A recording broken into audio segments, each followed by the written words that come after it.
Okay, so back to the bottom of page one. So Beaver was standing, or if you're standing right here, what Beaver was doing was to use projective geometry. Notice here, if this is the Earth, okay, if this is the Earth that he is making this Earth look like it's on the ground, right? And what he does is to draw this line here. This is where the Earth starts, right? So this is where the southern, let's see, the South Pole is. So the South Pole would be drawn right here because that's where it's supposed to be. This is the place where you see the equator, right? Well, if you draw a line from his eye to this and extend here, this is where you'll draw the equator because that's where you're supposed to see the equator. And over here, now this is at the very top of the circle, almost at the top, right? So this is where he would draw what's supposed to be a North Pole or a point that's very close to it.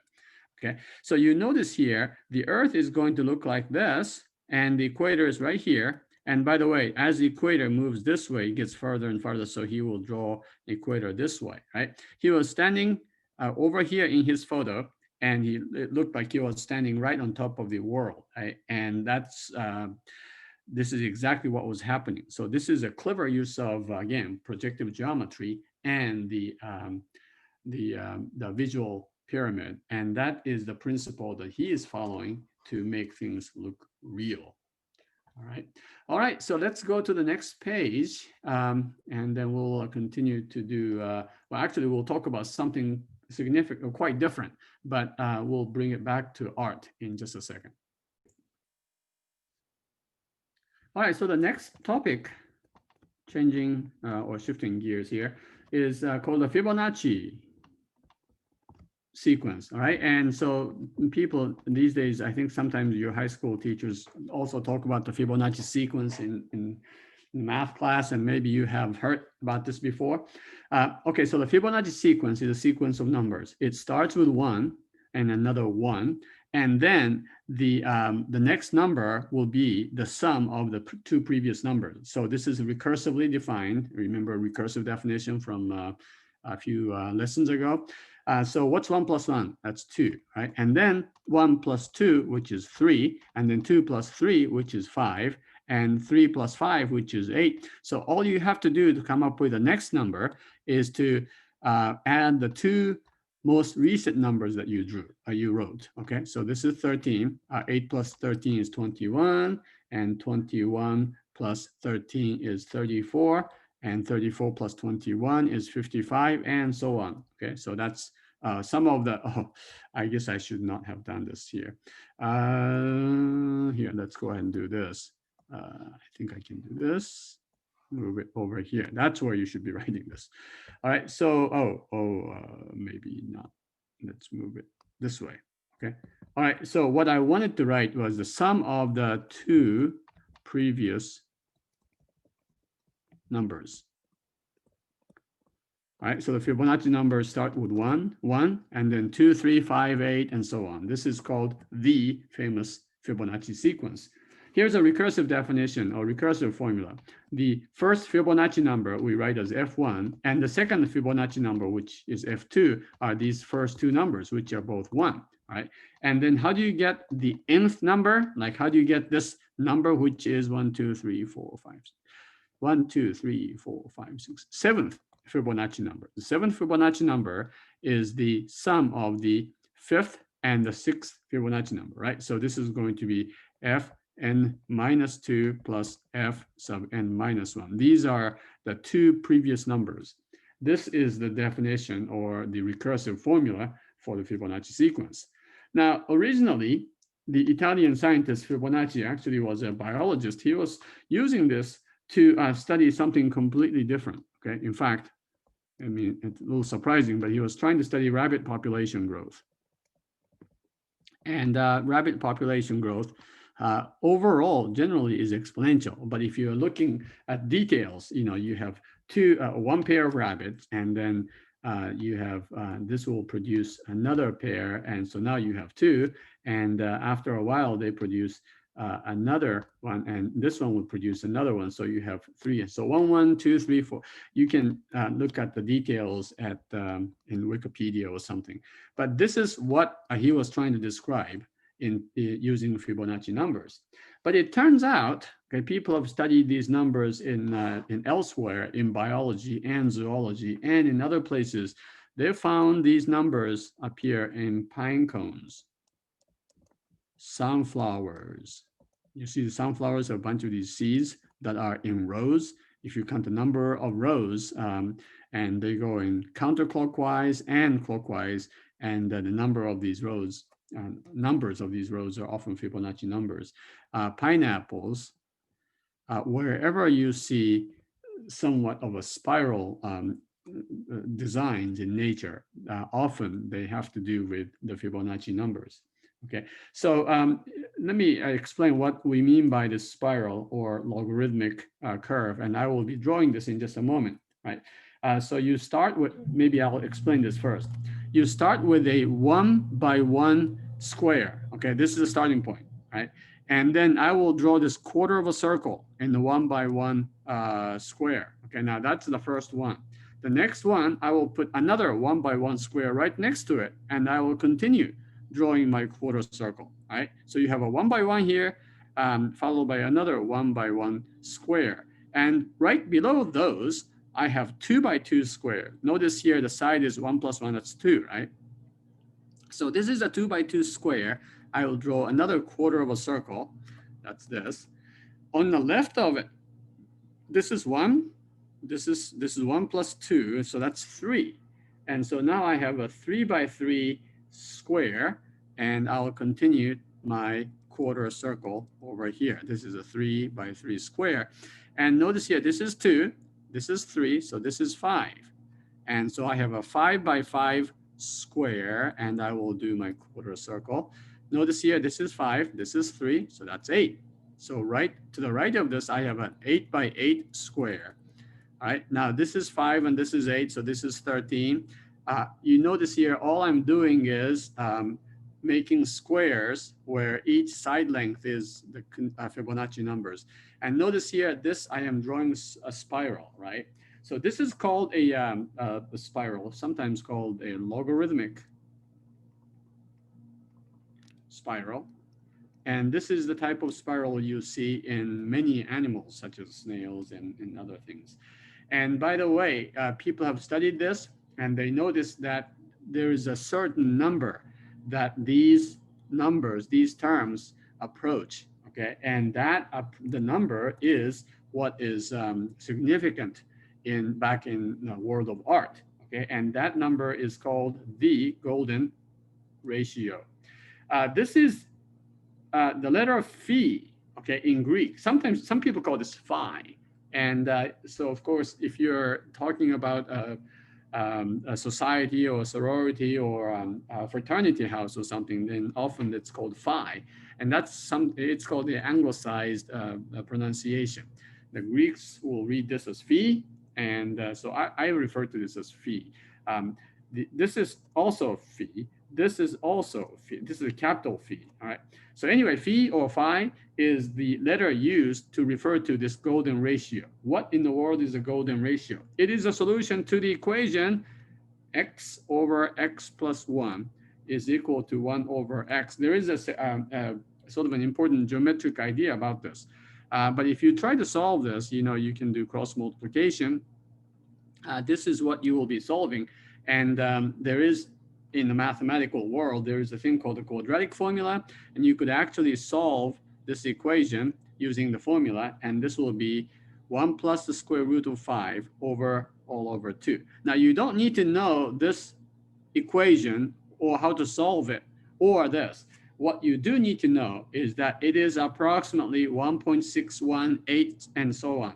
Now, this turns out to be a very, very important number. Okay, so if you have heard of the golden ratio or the golden rectangle, you probably understand that this is a very significant number. It is a ratio so that the rectangle look most aesthetic to the people's eyes.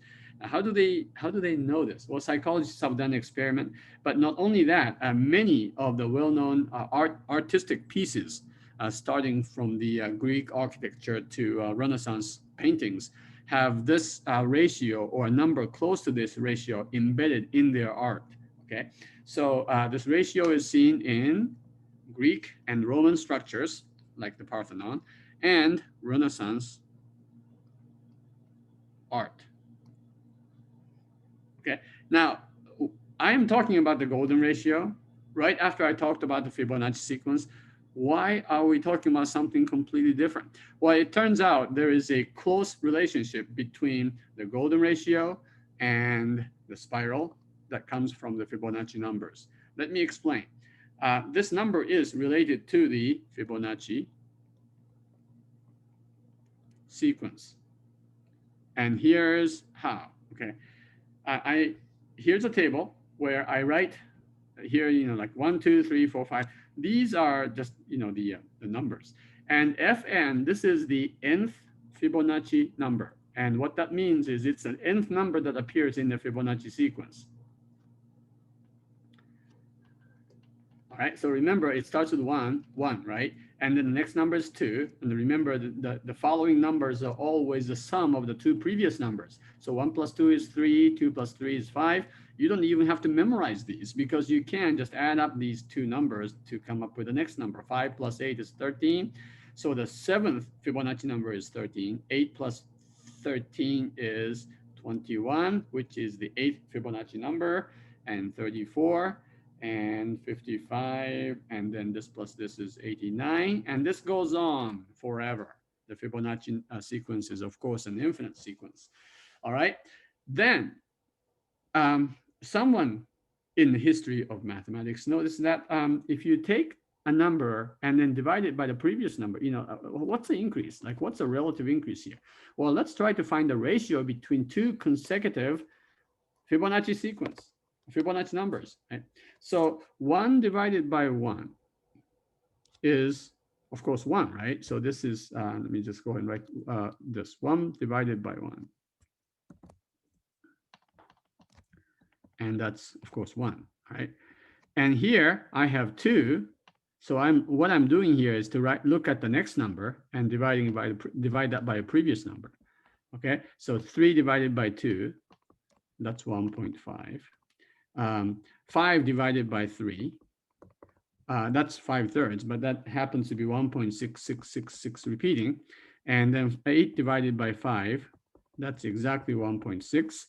13 divided by 8. All right, so all I'm doing is to calculate this ratio. What is the ratio of the n plus 1th Fibonacci number divided by the nth Fibonacci number? So it's the ratio of the consecutive terms or consecutive Fibonacci numbers.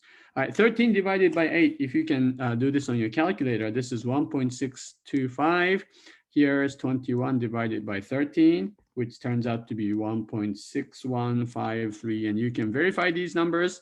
34 divided by 21 would be 1.6190, so on. These are all rational numbers because these are ratios of whole numbers. But notice here, after you go from 1 to 2, and then pretty soon it starts to get closer and closer to some number that it seems to converge, right? 55 divided by 34 is 1.61767, and so forth. 89 divided by 55 is 1.618, and this number, of course, is really, really close to this, right? And so that is the pattern that people have observed. And since that time, mathematicians have proved, using mathematically rigorous methods, that proved that the ratio of two consecutive Fibonacci numbers approaches exactly the solution to this equation, which is the value of the golden ratio. Right. So let me write down in English exactly what this is saying. As n goes to infinity, so as you keep going, this number, all these numbers will approach the golden ratio. So as n approaches infinity, what we have discovered not just, just discovered, but proved mathematically, is that the ratio of two consecutive Fibonacci numbers, numbers approach, let's see, the ratio is the subject here, singular, so approaches the golden ratio. And that is how the Fibonacci sequence, which was just defined in terms of the sum of two previous numbers starting at 1 and 1, is related to the golden ratio, which is again seen in many famous pieces of art, including the architecture and drawings and paintings, as well as in music. Okay, so if you look up, for instance, some of you may want to do a project on the Fibonacci sequence and music. People have studied how, in what well-known pieces you see evidence of a Fibonacci sequence, or not the Fibonacci, the golden ratio is used in some of the classical pieces and so on, right? And so there is close connection between the Fibonacci numbers, like this kind of mathematics, and the golden ratio, which is often used either intentionally or unintentionally, because sometimes artists or musicians may not know that this ratio is what people find sort of elegant and beautiful. And so that is the relationship between the golden ratio and the Fibonacci numbers. And in the first half of this lesson, of course, you studied how art is related to mathematics. So, this is a very quick lesson of how math and art are related to each other. And in my virtual background, you see a little wall where a bunch of things have been drawn. And really, this is, what people used to do. Like in the Renaissance time, the artists will practice drawing using these three-dimensional objects called polyhedra. All right, and you can even read about this in the history of mathematics and history of art books. All right, so with that, go ahead and practice. I have given you some assignments on how to draw using the properties or the principles of perspective. And so I hope you enjoy that. All right, I will talk to you later. Next time, we'll talk about math and music. Take care.